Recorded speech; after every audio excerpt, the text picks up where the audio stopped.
नमस्कार, आप देख रहे हैं 4 PM महाराष्ट्र और मैं हूं आपके साथ तान्या। दोस्तों, कॉकरोच जनता पार्टी के चलो संसद मार्च को लेकर दिल्ली पुलिस हाई अलर्ट पर है। जंतर मंतर के पास 5000 जवान तैनात किए गए हैं और इसके अलावा धरना स्थल क्षेत्र में धारा 163 लागू की गई है। पहले रायसीना रोड पर करीब 12:30 बजे प्रदर्शनकारियों ने संसद मार्च की तरफ कूच करने की कोशिश की। पुलिसकर्मियों ने जब उन्हें रोकने की कोशिश की, तब तक बैरिकेडिंग तोड़कर युवा आगे बढ़ने लगे। इस पर पुलिस कर्मियों को आंसू गैस के गोले छोड़ने पड़े और लाठी चार्ज करना पड़ा। इतना ही नहीं, कॉकरोच जनता पार्टी के फाउंडर अभिजीत दीपके को पुलिस ने जंतर मंतर में हिरासत में ले लिया। सरकार पूरी तरह से घबरा चुकी है। पेपर लीक और शिक्षा मंत्री धर्मेंद्र प्रधान के इस्तीफे की मांग को लेकर जंतर मंतर पर हो रहे कॉकरोच जनता पार्टी के प्रदर्शन के दौरान एक अजीब सी तस्वीर सामने आई। संसद की ओर कूच कर रहे प्रदर्शनकारियों पर पुलिस ने लाठीचार्ज कर दिया और इस दौरान एक वीडियो ने सोशल मीडिया यूजर्स का ध्यान खींच लिया।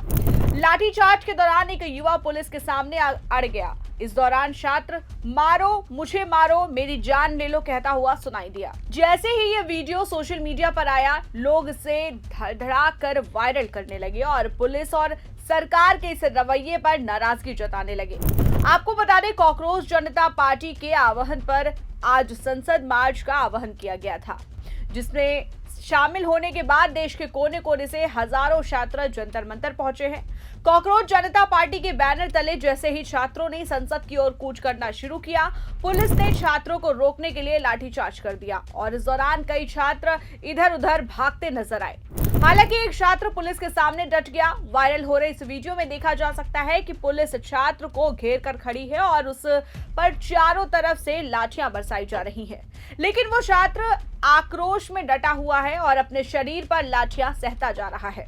सोनम वांगचुक के समर्थन में और केंद्रीय शिक्षा मंत्री धर्मेंद्र प्रधान के इस्तीफे की मांग करते हुए बड़ी संख्या में कॉकरोच जनता पार्टी के कार्यकर्ता और अलग अलग जगहों से जंतर मंतर पहुंचे छात्र चलो संसद मार्च का हिस्सा बने। शांतिपूर्ण मार्च के जरिए छात्रों की मांग है कि सरकार नीट पेपर लीक का जवाब दे और जिम्मेदारों पर एक्शन ले। हालांकि खबरें हैं कि शांति से चल रहे मार्च में पुलिस जवानों ने छात्रों पर लाठियां चलाई हैं, जिसको लेकर विपक्ष के सांसद नाराज हैं। इसी क्रम में समाजवादी पार्टी के सांसद जंतर मंतर पहुंचे हैं। समाजवादी पार्टी की डिंपल यादव, इकरा हसन, प्रिया सरोज, जियाउर रहमान बर्क और राजीव राय, रुचि वीरा और धर्मेंद्र यादव समेत कई सांसद इस प्रोटेस्ट में पहुंचे हैं। उनके हाथ में बैनर है, नीट है या चीट है। इसकी साथ सपा सांसद और अखिलेश यादव की पत्नी डिंपल यादव ने चलो सांसद मार्च को लेकर संसद के बाहर बड़ा बयान दिया। उन्होंने नाराजगी जताते हुए कहा कि यह बहुत ही दुर्भाग्यपूर्ण है कि देश के बच्चे लाठियां खा रहे हैं। सरकार छात्रों की ही सुनना नहीं चाहती है।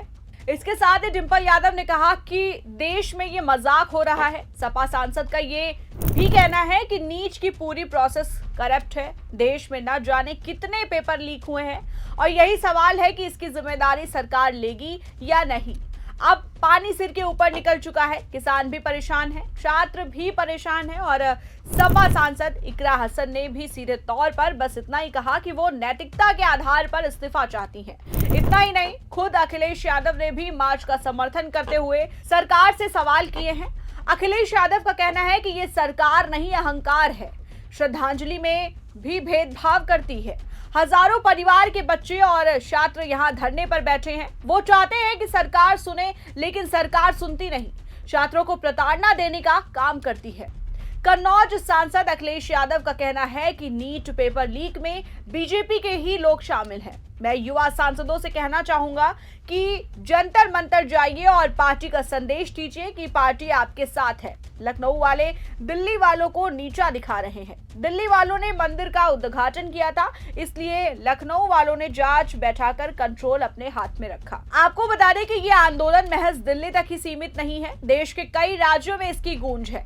दिल्ली के साथ साथ मुंबई में सोनम वांगचुक के समर्थन में हुए विरोध प्रदर्शनों ने एक बार फिर देश में लोकतंत्र, अभिव्यक्ति की स्वतंत्रता और युवाओं की समस्याओं को लेकर गंभीर बहस छेड़ दी है।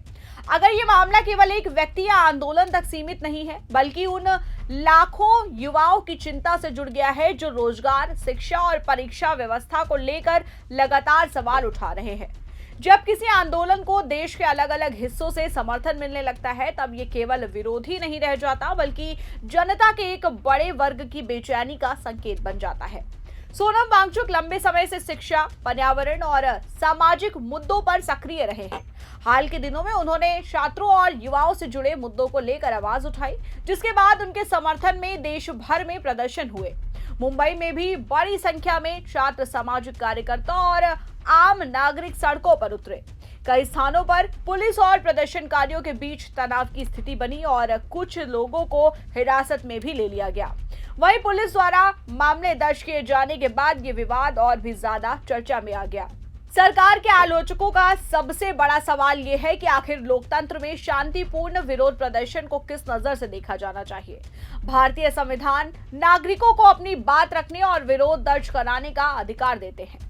ऐसे में जब किसी आंदोलन के नेताओं को हिरासत में लिया जाता है या प्रदर्शन पर कड़ी पाबंदियां लगाई जाती हैं, तब ये सवाल उठना स्वाभाविक है कि क्या सरकार जनता की आवाज सुनने के बजाय उसे नियंत्रित करने की कोशिश कर रही है। आलोचकों का कहना है कि लोकतंत्र की असली ताकत संवाद में होती है, दमन में नहीं। युवाओं के बीच बढ़ता असंतोष भी इस पूरे आंदोलन का महत्वपूर्ण पहलू है। पिछले कुछ सालों में विभिन्न प्रतियोगी परीक्षाओं में गड़बड़ियों, पेपर लीक और भर्ती प्रक्रियाओं में देरी को लेकर लगातार शिकायतें सामने आती रही हैं। लाखों छात्रों सालों से तैयारी करते रहे, लेकिन जब परीक्षा प्रणाली पर सवाल उठते हैं तो उनके भविष्य पर भी सीधा असर पड़ता है। और यही वजह है कि कई युवा संगठनों ने सोनम वांगचुक के आंदोलन को अपना समर्थन दिया। उनका मानना है कि ये केवल एक व्यक्ति का संघर्ष नहीं, बल्कि उसके छात्रों के अधिकारों और उनके भविष्य का सवाल है। साथ ही आलोचकों का यह भी कहना है कि अगर युवाओं की समस्याओं का समाधान समय पर किया गया होता तो शायद इस तरह के व्यापक आंदोलन खड़े ही नहीं होते। बेरोजगारी, भर्ती परीक्षाओं में देरी और शिक्षा व्यवस्था को लेकर असंतोष लगातार बढ़ रहा है। ऐसे में जब कोई सामाजिक कार्यकर्ता इन मुद्दों को राष्ट्रीय स्तर पर उठाता है तो उसे बड़ी संख्या में लोगों का समर्थन मिलना स्वाभाविक है। आलोचकों का तर्क है कि सरकार को आंदोलनकारियों को विरोधी मानने के बजाय उसकी बात सुननी चाहिए और समस्याओं के समाधान की दिशा में ठोस कदम उठाने चाहिए। मुंबई के विरोध प्रदर्शनों ने यह भी दिखाया कि युवाओं और नागरिक समाज के बीच लोकतांत्रिक भागीदारी की इच्छा अब भी मजबूत है। बड़ी संख्या में लोग सड़कों पर उतरे, सोशल मीडिया पर अपनी बात रखी और आंदोलन के समर्थन में आवाज उठाई। ये लोकतंत्र का सकारात्मक पक्ष माना जा सकता है, क्योंकि किसी भी लोकतंत्र व्यवस्था में जनता की भागीदारी महत्वपूर्ण होती है। दूसरी ओर ये सरकार के लिए भी एक संकेत है कि जनता की चिंताओं को गंभीरता से लिया जाए। सोनम वांगचुक के समर्थन में कलाकारों और सार्वजनिक हस्तियों द्वारा व्यक्त किए गए विचारों ने भी इस आंदोलन को व्यापक पहचान दिलाई। कई लोगों ने कहा कि लोकतंत्र में हर आवाज का सम्मान होना चाहिए और असहमति को राष्ट्र विरोध या व्यवस्था विरोधी के रूप में नहीं देखा जाना चाहिए। इस पूरे घटनाक्रम ने एक बड़ा राजनीतिक प्रश्न उभरता है। क्या सरकार आलोचना को स्वीकार करने की पर्याप्त क्षमता दिखा रही है? किसी भी लोकतंत्र की मजबूती इस बात से मापी जाती है कि वो असहमति और विरोध को किस तरह संभालता है।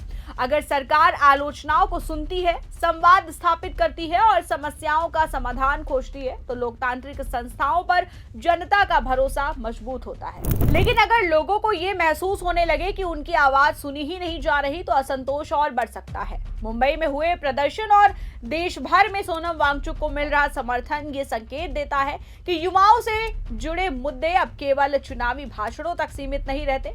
रोजगार, शिक्षा और पारदर्शिता जैसे विषयों पर सरकार को ठोस परिणाम दिखाने होंगे। केवल घोषणाओं और दावों से लोगों की चिंताएं समाप्त नहीं होती। जनता, विशेषकर युवा वर्ग, और जवाबदेही और परिणाम दोनों चाहता है। ये विवाद केवल सोनम वांगचुक या किसी एक आंदोलन का नहीं, ये उस व्यापक सवाल का प्रतीक बन चुका है जो लोकतंत्र में जनता की आवाज कितनी प्रभावी है और सरकार उस आवाज को किस हद तक सुनने के लिए तैयार है। अगर सरकार और आंदोलनकारी संवाद के रास्ते पर आगे बढ़ती है तो समाधान की संभावना मजबूत होगी। लेकिन अगर टकराव की राजनीति जारी रहती है तो ये असंतोष और भी ज्यादा व्यापक रूप ले सकता है। इसलिए समय की मांग है कि लोकतांत्रिक मूल्यों, संवाद और जवाबदेही को प्राथमिकता दी जाए ताकि जनता और सरकार के बीच विश्वास मजबूत हो सके। खैर, इस मामले को लेकर आपकी क्या राय है, आप क्या सोचते हैं, हमें कमेंट सेक्शन में जरूर बताइए। मिलते हैं आपसे अगली वीडियो में, तब तक के लिए दीजिए हमें इजाजत और देखते रहिए 4 PM महाराष्ट्र।